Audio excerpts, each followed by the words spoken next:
All right, thank you very much for staying with us here for the coverage of some supplementary elections in 18 states of Nigeria, 4 governorship, as well as 17 states under the FCT, 4 state supplementary elections for the Houses of Assembly.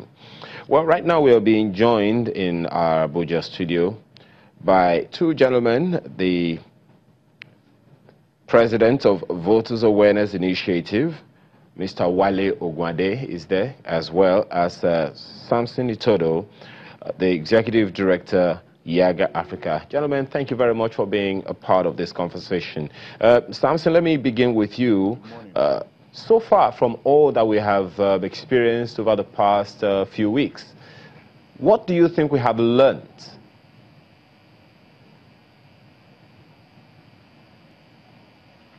If I got you rightly, you said what I think we have learned. Is that your question? Yes, that is it, Samson. What do you think we have learned so far? A very good morning to you, and it's good to see you again. We're here this morning talking about our elections, when we thought that we should be resting now, but our desperate politicians have said, no, it is not time to rest. So we've got to keep faith with the electoral process and continue with our elections. There are a couple of things that we have learned. First is the current template for elections that Nigeria operates is not sustainable. It's not sustainable because we cannot have this huge number of registered voters, it's about 84 million, and still expect that we will be printing or producing or dealing or managing with over 450 million leaves of or sheets of papers or ballot papers that are produced by the Electoral Commission, and that comes to the country with a huge cost. And so this template is not sustainable, and that's something that we need to address as a country. The second thing we have learned is the fact that electoral integrity is a big issue for us as a country, and we're grappling with how do we ensure that we deepen the integrity of our process. Over the last few years, we have deployed technology to enhance the quality of our process, but as we innovate, our politicians are also deploying innovative means of circumventing our electoral process. And so there is need for us to have a deeper conversation around how do we deploy technology to deepen the integrity of the process. How do we ensure that INEC itself is capacitated enough to deliver on credible elections. The third thing we have learned is the fact that yes, while we are a pluralistic society, and this is a multi-party democracy, as much as our constitution guarantees citizens' rights to association and freedom of thought and expression, there is need for us to limit access to the ballot. Because what we have seen over the last few weeks is the fact that most of the political parties that are actually registered are not in any way political parties in the true sense of the word. They are not even institutions, but they are actually constituting a big challenge and a threat to our democracy. You can see how political parties that didn't field candidates in elections are approaching the court for judgments to restrain INEC from performing its function, and that's very, very disturbing. And so we need to address the question of how many parties, what is the criteria for access to the ballot. We can have 300 political parties if we wish, but not 300 of them should be on the ballot. So we need a criteria to tighten that. The fourth issue was around election security, and the fact that we need to rethink the Interagency Committee on Electoral Security that currently being operated by both the Nigerian police as well as INEC. And how do we ensure that our security agencies are non-partisan and they are very transparent in their management of election security operations. The fourth is around voter turnout. and that's a big threat. The fact that for the presidential elections, we only recorded 35.6% voter turnout, which is a decline, a decrease from the 43.5% that was recorded in 2015, is a great worry. How come we've got over 84 million registered voters, and at the end of the day, only about 34 or 35.6 million, 35.6% people actually turned up? What does that tell you? It's either voters don't have confidence in the electoral process, or they are scared of the level of securitization of our elections, or the level of violence that has marred our elections. Samson, you've given us a lot of food for thought this morning. 5 things you've listed. Number 1, our election template is not sustainable. We need to deploy more technology, but I would love to take you up on that, in a bit, because already we have technology deployed. Maybe you're talking about more technology. We may need to expatiate on that. Then you also talked about the fact that political parties who do not have any reason to be on the ballot shouldn't be there. And number 5, you talked about security as well as voter turnout, which decreased this time around. Well, that's a lot of things, but thank you very much. Let me quickly bring into this conversation latest guest, who is a former chairman, National Economic Summit Group, Mr. Kiaribuka. Thank you very much for joining us this morning. Thank you. Well, it's very interesting what the lecture notes that Samson has given us this morning. Right. But looking at it all, one of the things that struck me in all he said, in a lot of things that he said, is the economic cost of this election. Right. I mean, I'm one of those people that has believe that we are spending excessively on elections. I mean, democracy comes with a cost.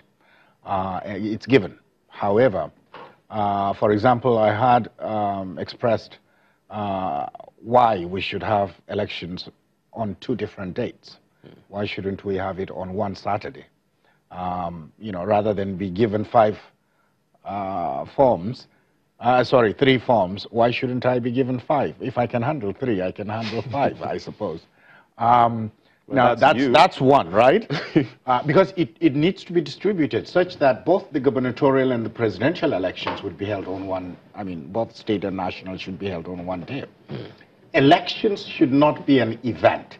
It's only in Nigeria that election is an event, where there is complete grounding of the country.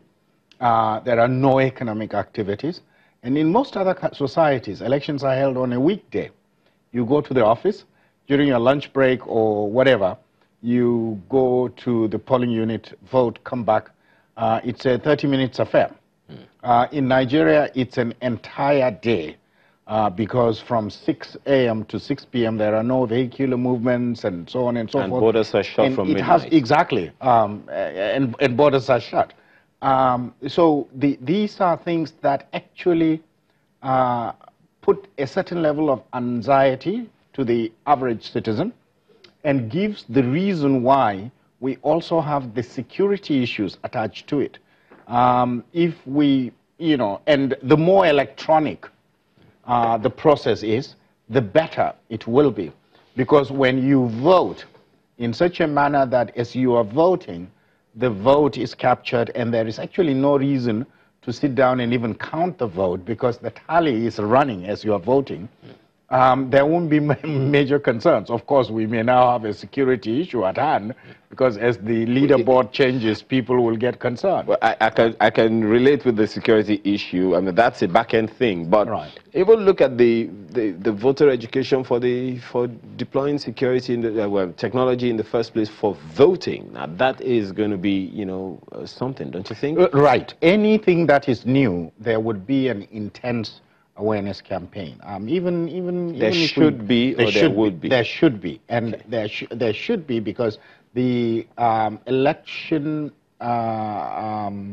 conductors, INEC, and many of the other agencies, both the NGOs and INEC, need to coordinate the campaign process or the awareness process in such a manner that you do not have to have a certain level of qualification to vote. Voting should be a natural thing for a citizen. You don't have to be educated. You don't have. etc., etc. Because, you know, here in some parts of the country, in the most urbanized things, I've seen some things circulated on social media. Why shouldn't it be just like an ATM? And I would be one of those people that would tell you that there are some Nigerians that may not have seen an ATM. Wow. But what you need to do is to make it so simple that it would be truly idiot-proof, the entire process.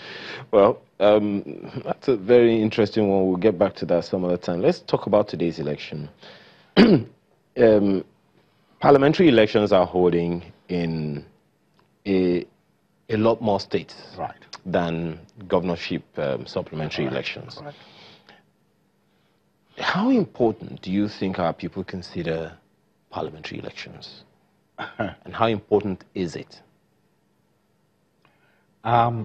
It's sad. Anything that has to do with supplementary, and again, we'll go back to what I have just stated about having all elections in one day. The turnout between the presidential and the gubernatorial elections in some states went down. You know, and the reason is that some people put more emphasis on the presidential than on their gubernatorial. Meanwhile, should have been the reverse, because gubernatorial and state assemblies are closer to you as an average citizen than people out there in the federal capital.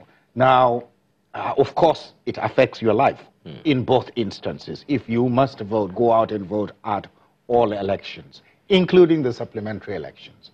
Now, what is going to happen is that the contest, according to many people, have been determined, and therefore why bother?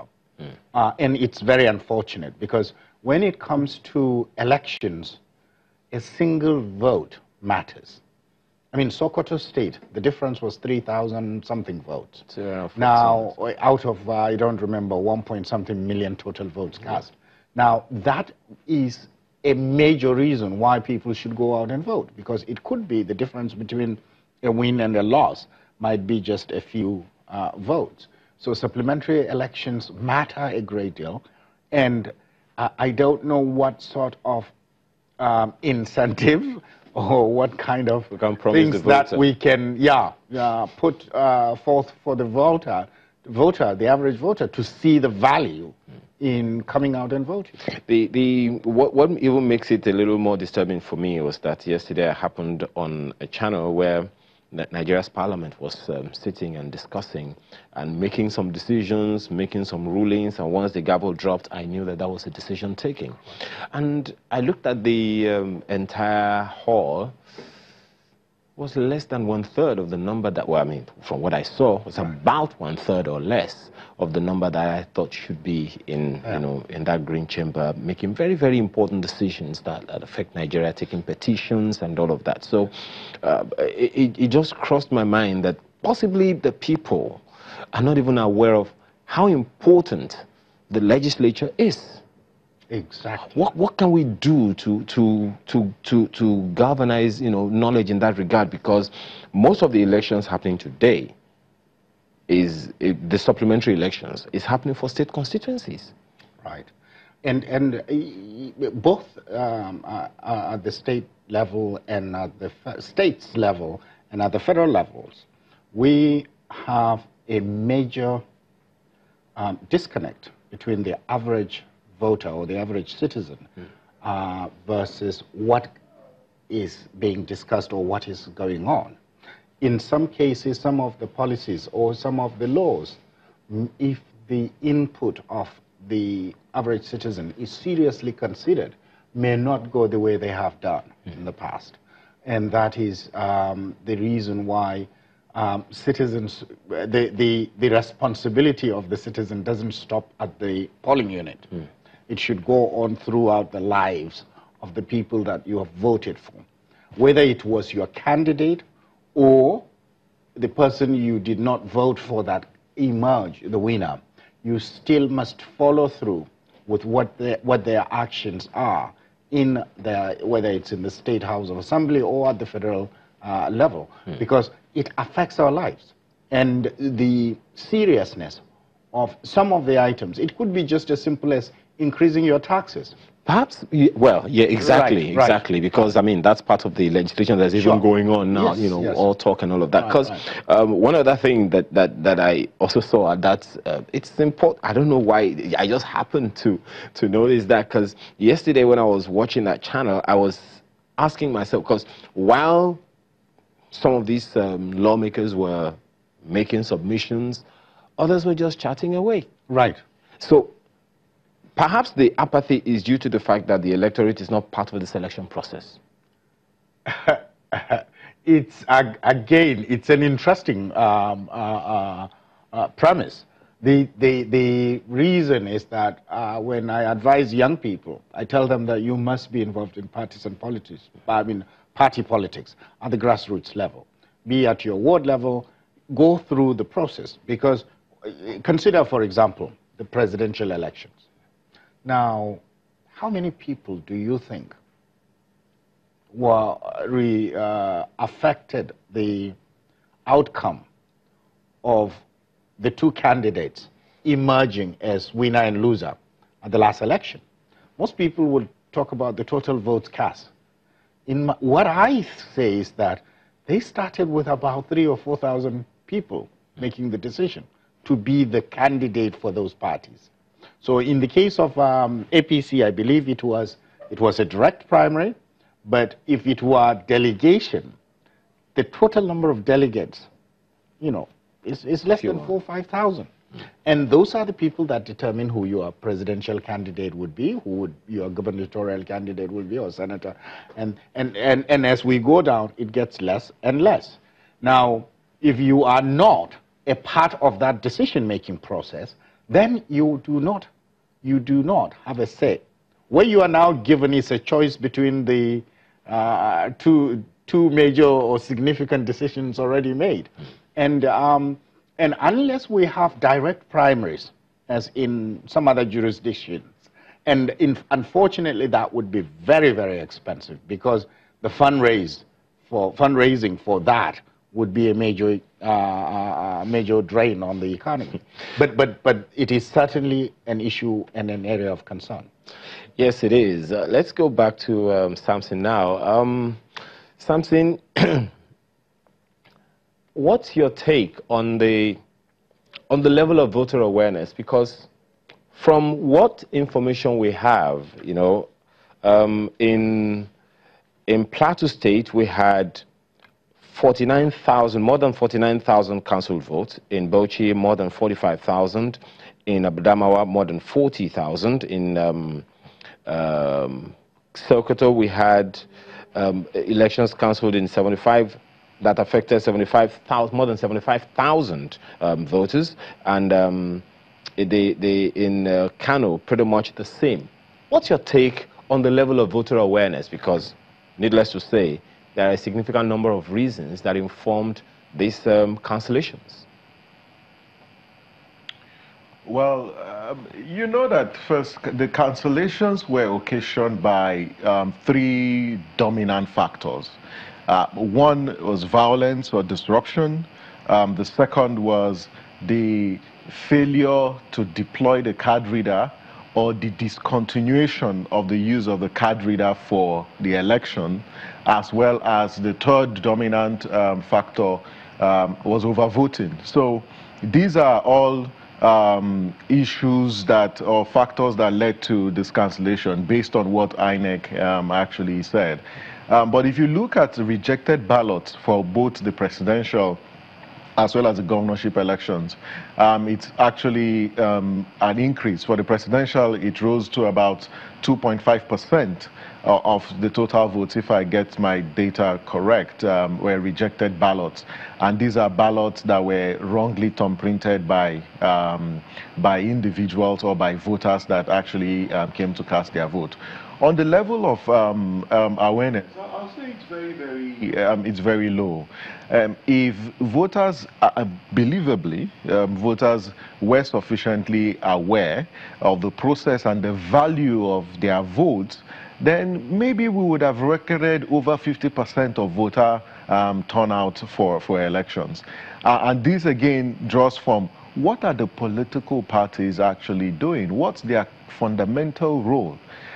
They don't perform that role of political socialization as well as voter or civic education, but all they are more concerned about, it's just, you know, the fanfare that comes with the campaigns as well as voter enticement. And so there's no qualitative messaging that goes or targets voters, and so voters are left ignorant of the value of their vote. Although media organizations and civil society are doing all their best to educate voters, but there is still that huge gap. The second issue also hovers around the INEC and its role. So when we talk about voter education, let's look at the budget allocation to voter education from INEC. You'll be shocked that as of 2015, the budget allocation for voter education was 1% of the total budget of INEC. That increased for 2019, but Nigeria is such a large country, and that is why I completely support the advocacy on the need for both civil society and INEC and media organizations and other stakeholders to actually work together to enlighten the public. But I think the Nigerian public needs and requires more than voter education. What we need is civic education or political education that goes beyond participating or voting at elections, but the fact that civic participation or democracy actually begins right after elections, and how you hold your leaders accountable and what you do, the value of the social contract that exists between the government and the people. And I think that's some education that we need for the Nigerian public, to know their civic rights and their responsibilities and how to hold government to account. Yes, elections are an opportunity for democratic renewal, but there are also other mechanisms within our own democratic process for holding government accountable, like the process of recall, like participation in budget, asking the right questions, and holding your elected representatives to account. And so in the aftermath or the post-2019, we need to have a very big conversation around, as a country, how do we want to mobilize voters with all the different stakeholders, particularly political parties, performing their role and their responsibilities. But at the end of the day, while we talk about INEC, Samson, thank you very much. I'll come back. I wanted to take Mr. Wale Ogwande's opinion on one or two things, but we'll do that right after this break. Please stay with us.